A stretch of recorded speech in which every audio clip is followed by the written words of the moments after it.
발표와 토론. 이번 시간에는 의사소통의 기능과 효과적인 말하기 방법에 대해 학습하겠습니다. 의사소통이란 말하기와 듣기, 읽기와 쓰기를 모두 포괄하는 과정입니다.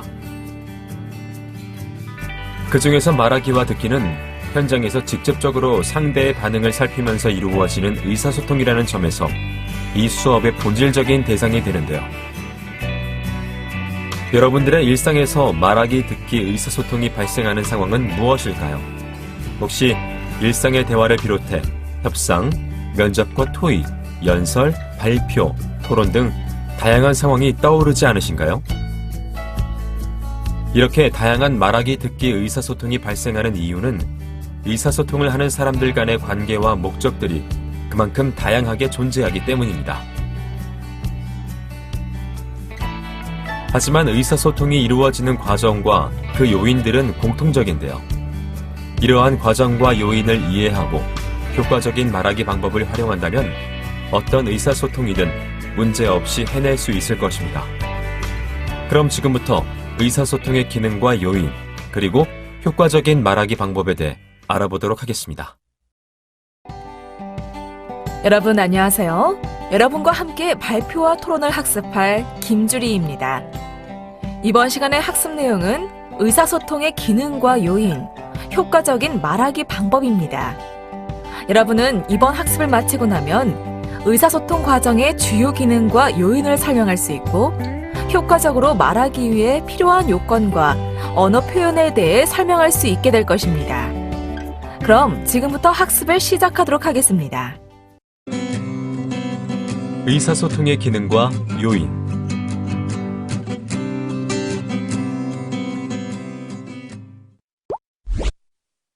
의사소통은 단순한 자료나 부호의 전달과 수신을 넘어 메시지에 담긴 의미를 해석하고 이해하는 과정을 수반하는데요.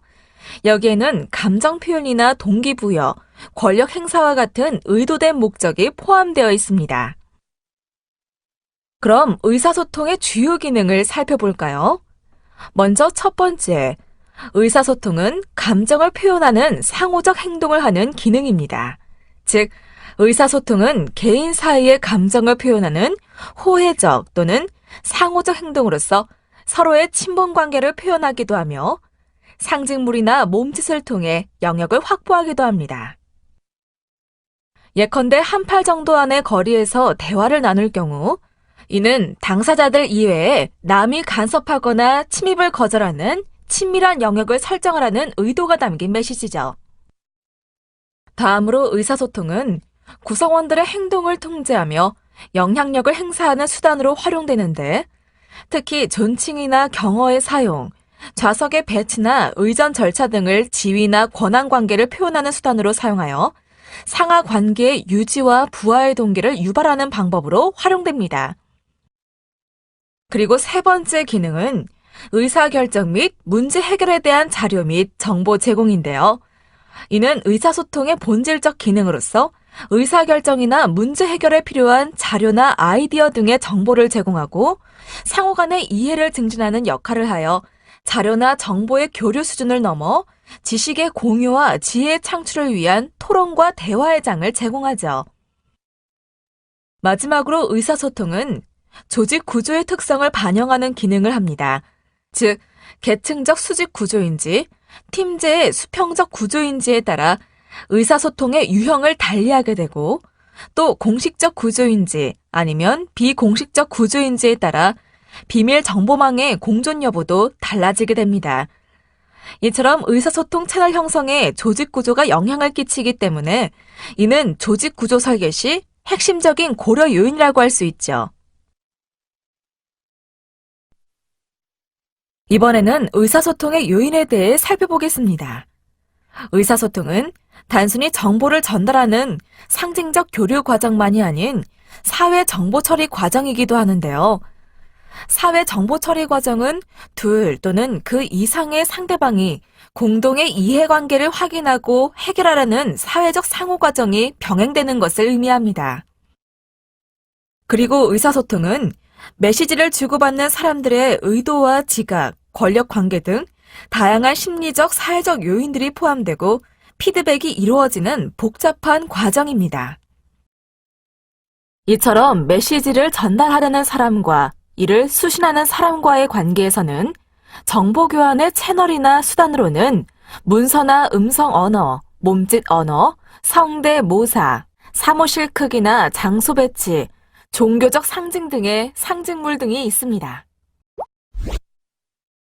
의사소통 과정을 그림으로 나타내면 다음과 같은데 보시는 것처럼 여러 요인들이 있습니다. 그럼 자세히 살펴볼까요? 먼저 발신자는 무엇인가를 전달하려는 개인, 집단, 조직을 말하는데요. 발신자는 의도한 바를 메시지로 만들기 위해 다양한 상징들을 사용하여 암호화하고 이를 전달 매체로 옮기는 역할을 합니다.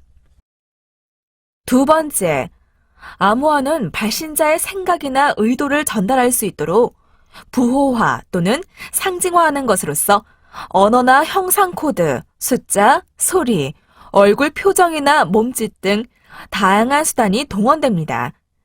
이때 발신자의 지각 과정이나 심리적 상태가 반영되며 의도한 생각을 부호화하는 데 영향을 미치게 되는데요.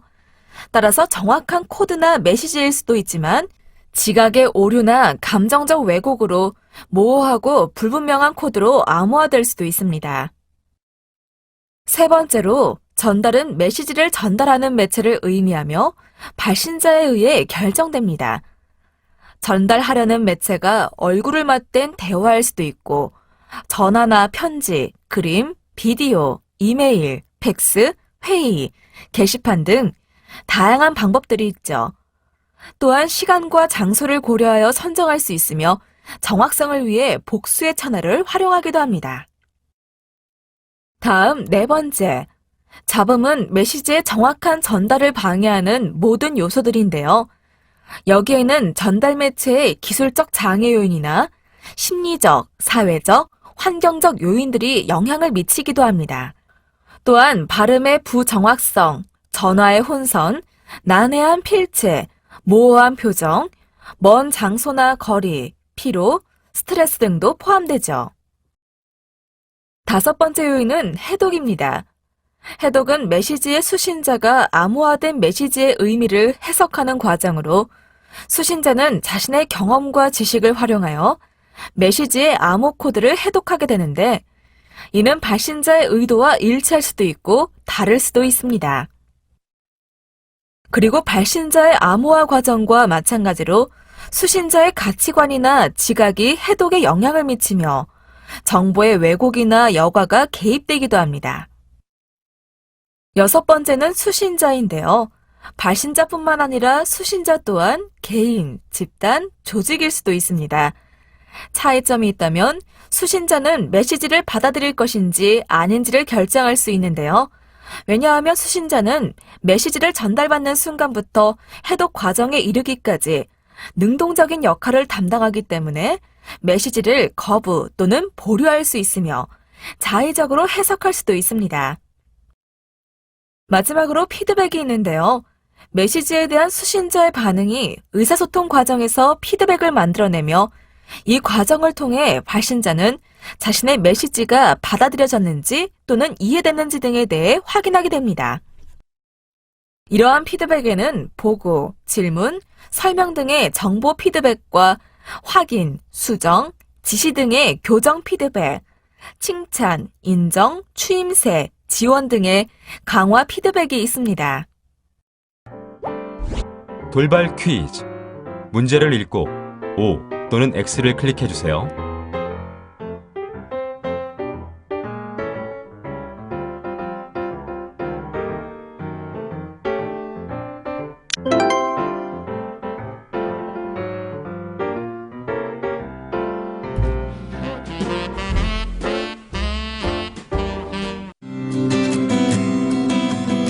효과적인 말하기 방법.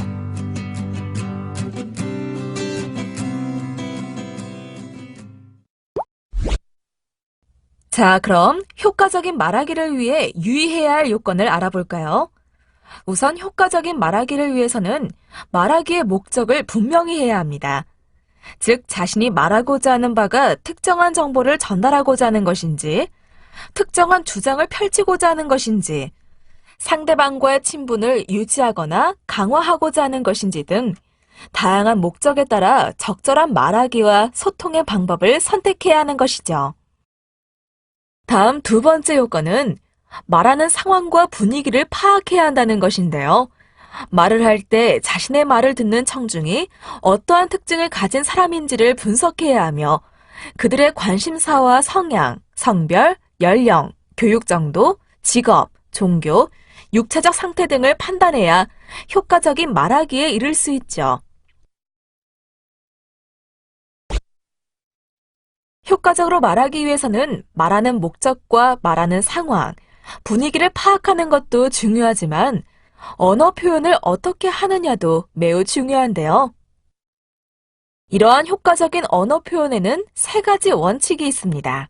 즉, 긍정 후 부정의 원칙, 상대방에게 위압감을 주지 않는 원칙, 상대방이 쉽게 알아듣도록 말하는 원칙입니다. 그럼 먼저 긍정 후 부정의 원칙부터 살펴볼까요? 긍정 후 부정의 원칙은 네, 그러나 화법을 고수하는 것입니다. 누구 의견에 대하여 긍정으로 말하지 않고 부정의 형태로 그래서 되겠냐 하고 윽박지르면 10중 8구 상대편은 즉각 반발할 텐데요. 가능하면 그대 얘기도 무리는 아니다. 그런데 이 점은 어떤가? 처럼 말의 허들을 꺼낼 때 이쪽이 상대편 처지나 입장을 성실히 인정해주는 각별한 심리적 배려가 필요합니다. 이러한 배려는 대화뿐 아니라 토의나 토론, 협상 등의 공적인 말하기 상황에서도 꼭 필요한 자세인데요. 의사소통에는 상대편이 있기 때문에 말하고 싶은 내용을 상대 형편에 잘 맞춰 말하지 않으면 안 되는 것입니다. 또한 이 원칙에서는 긍정화법을 구사하는 것도 중요한데요. 긍정화법을 구사하기 위해선 상대방이 누구인지 알아야 하며 그 사람의 입장을 이해하고 인정해야 합니다. 이때 상대편 입장을 인정한다는 것은 말하는 내용이 옳다고 인정하는 것보다는 상대방의 존재를 인정하는 것입니다. 즉, 상대 존재를 참되게 인정하면 긍정화법을, 반대로 무시하게 되면 부정화법을 사용하게 되는데요.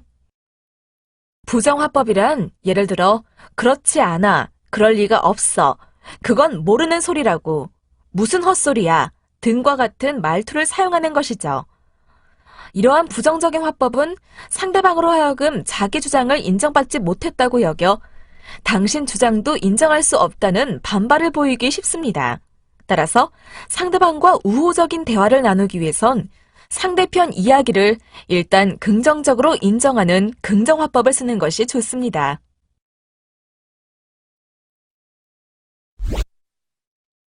두 번째 원칙은 상대방에게 위압감을 주지 않는 원칙으로 대화 시 상대에게 위압감을 주지 않기 위해 명랑한 어조와 음성을 사용하는 것인데요. 어두운 어조는 상대를 밀어내는 듯한 음성으로 불이익을 초래하고 어두운 음성은 상대방에게 위협하는 기분을 주고 또한 상대편에게 의욕을 주게 되고 혐오감까지 주게 되죠. 그러므로 가능하면 가슴을 크게 펴고 기분 좋은 음성과 명랑한 마음가짐으로 말해야 합니다. 마지막 세 번째 원칙은 상대방이 쉽게 알아듣도록 말하는 원칙인데요. 이 원칙은 상대편에게 어려운 어휘나 용어는 되도록 쓰지 않으며 주어진 정황에 알맞은 크기의 음성과 정확한 발음으로 말해야 한다는 것입니다. 또한 어휘 선택을 잘해야 하는데요. 어휘는 쉽고 적절한 것이어야 하며 저속한 어휘를 쓰지 않도록 노력해야 합니다. 그리고 말할 때에 구체적인 설명이나 신뢰, 비교, 비유, 새로운 정보, 숫자 또는 통계, 증명, 증언의 인용, 사례 보고 등과 함께 감각적인 표현 방법을 연구한다면 더욱 효과적일 것입니다. 돌발 퀴즈. 문제를 읽고 O 또는 X를 클릭해 주세요.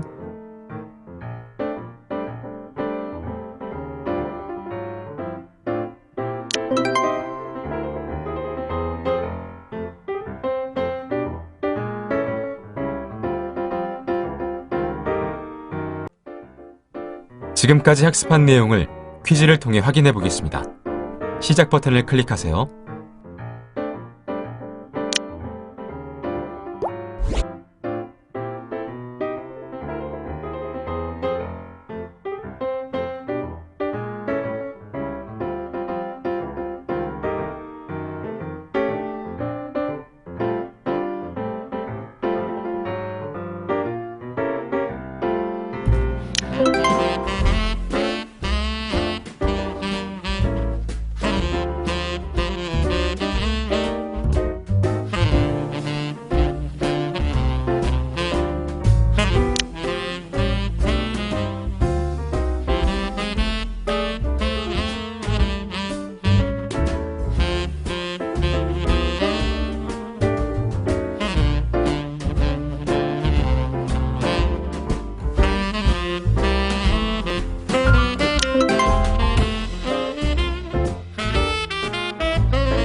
지금까지 학습한 내용을 정리해 보겠습니다.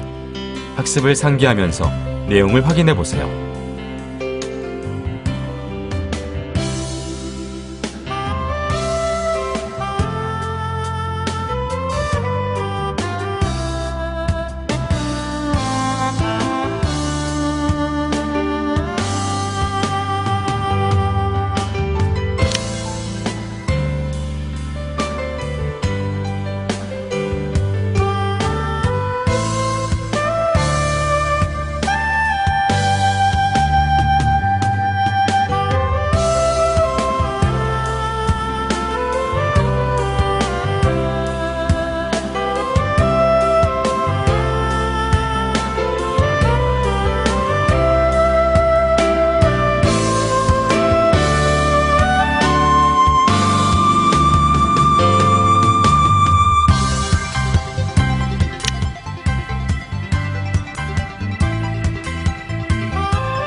수고하셨습니다. 이것으로 의사소통의 기능과 효과적인 말하기 방법에 대한 학습을 마치겠습니다. 다음 시간에는 한국어 화법의 특징과 언어 예절에 대해 학습하겠습니다.